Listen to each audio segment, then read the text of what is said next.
श्रोते हो नमस्कार.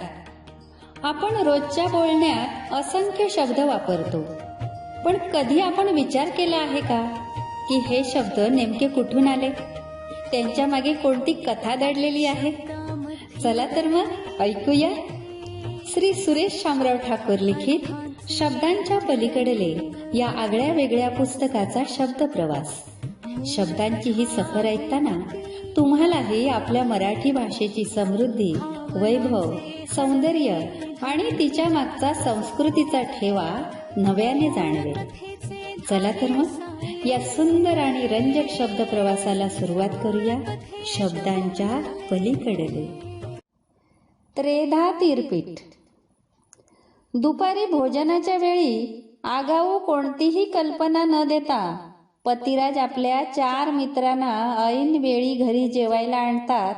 त्यावेळी गृहस्वामिनीची छत्री न घेता फिरायला गेल्यावर आणि जोराच्या वादळ वाऱ्याशी सामना करताना वाटसरूची आणि कोणत्याही कार्यालयात भरारी पथकाने आकस्मिक भेट दिल्यावर कार्यालय कर्मचाऱ्यांची त्रेधा तिरपीट झालेली आपल्या कानी नेहमीच येते. आपणाला देखील कधीतरी अशा त्रेधा तिरपीटीशी सामना करावा लागतो. पण हा शब्द आला कोठून असे कोणी विचारले तर ऐन वेळी आपली त्रेधा तिरपीट उडू नये म्हणून हा शब्द प्रपंच. त्रेधा तिरपीट हा शब्द त्रिधा, त्रिपुट या 2 संस्कृत शब्दांपासून तयार झाला. त्रि अधिक धा म्हणजे 3 प्रकारे बुद्धीची, विचारांची आणि कृतीची संभ्रमावस्था म्हणजेच त्रेधा उडणे. मात्र त्रेधा तिरपीट हा वाक्प्रचार होऊन येतो त्यावेळी त्याचा अर्थ तोच राहिला तरी त्याचे मूळ बदलते. हा वाक्प्रचार म्हणजे भिल्ल, कातकरी, धनुर्धारी यांची मातृभाषेला देणगी आहे. त्रिपुट या मूळ संस्कृत शब्दाचा अर्थ बाण असा आहे.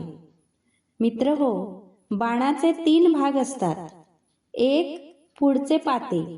पाते ज्यावर बसवलेले असते ती मधली दांडी आणि शेवटचा पिसे असलेला भाग. या 3 भागांनी बनलेल्या बाणाला त्रिपुट असे म्हणतात.